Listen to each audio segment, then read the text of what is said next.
There lived in our village a Mr. Wang, the seventh son in an old family. This gentleman had a penchant for the Taoist religion, and hearing that at Laoshan there were plenty of immortals, shouldered his knapsack and went off for a tour thither. Ascending a peak of the mountain, he reached a secluded monastery where he found a priest sitting on a rush mat with long hair flowing over his neck and a pleasant expression on his face. Making a low bow, Wang addressed him thus: "Mysterious indeed is the doctrine. I pray you, sir, instruct me therein. Delicately nurtured and wanting in energy as you are," replied the priest, "I fear you could not support the fatigue." "Try me," said Wang. So when the disciples, who were very many in number, collected together at dusk, Wang joined them in making obeisance to the priest and remained with them in the monastery. Very early next morning the priest summoned Wang, and giving him a hatchet sent him out with the others to cut firewood. Wang respectfully obeyed, continuing to work for over a month, until his hands and feet were so swollen and blistered that he secretly meditated returning home. One evening when he came back, he found two strangers sitting drinking with his master. It being already dark and no lamp or candles having been brought in, the old priest took some scissors and cut out a circular piece of paper like a mirror, which he proceeded to stick against the wall. Immediately it became a dazzling moon, by the light of which you could have seen a hair or a beard of corn. The disciples all came crowding round to wait upon them, but one of the strangers said, "On a festive occasion like this we ought all to enjoy ourselves together." Accordingly he took a kettle of wine from the table and presented it to the disciples, bidding them drink each his fill. Whereupon our friend Wang began to wonder how 7 or 8 of them could all be served out of a single kettle. The disciples too rushed about in search of cups, each struggling to get the first drink for fear the wine should be exhausted. Nevertheless, all the candidates failed to empty the kettle, at which they were very much astonished, when suddenly one of the strangers said, "You have given us a fine bright moon, but it's dull work drinking by ourselves. Why not call Secheng and Jio to join us?" He then seized a chopstick and threw it into the moon, whereupon a lovely girl stepped forth from its beams. At first she was only a foot high, but on reaching the ground lengthened to the ordinary size of women. She had a slender waist and a beautiful neck, and went most gracefully through the red garment figure.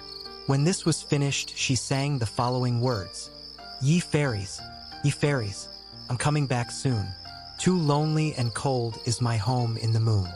Her voice was clear and well-sustained, ringing like the notes of a flageolet, and when she had concluded her song, she pirouetted round and jumped up on the table, where, with every eye fixed in astonishment upon her, she once more became a chopstick. The 3 friends laughed loudly, and one of them said, "We are very jolly tonight, but I have hardly room for any more wine. Will you drink a parting glass with me in the palace of the moon?" They then took up the table and walked into the moon, where they could be seen drinking so plainly that their eyebrows and beards appeared like reflections in a looking-glass. By and by the moon became obscured, and when the disciples brought a lighted candle, they found the priest sitting in the dark alone. The viands, however, were still upon the table and the mirror-like piece of paper on the wall. "Have you all had enough to drink?"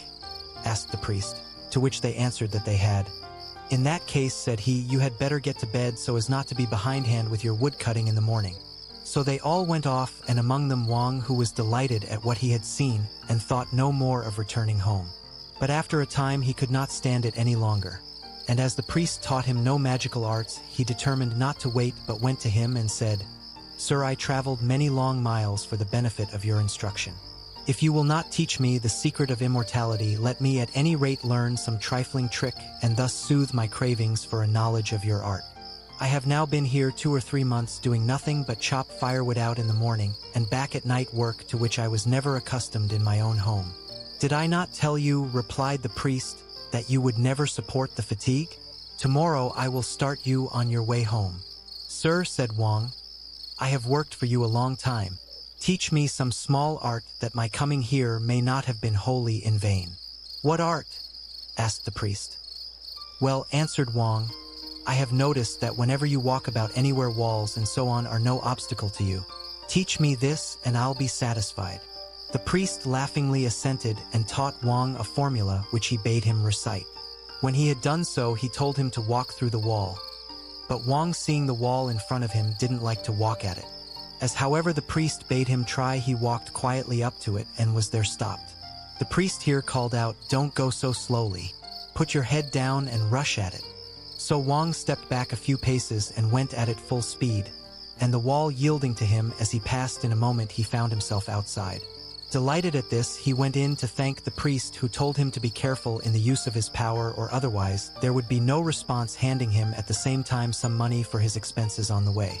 When Wang got home, he went about bragging of his Taoist friends and his contempt for walls in general. But as his wife disbelieved his story, he set about going through the performance as before. Stepping back from the wall, he rushed at it full speed with his head down. But coming in contact with the hard bricks, finished up in a heap on the floor. His wife picked him up and found he had a bump on his forehead as big as a large egg, at which she roared with laughter. But Wang was overwhelmed with rage and shame and cursed the old priest for his base ingratitude.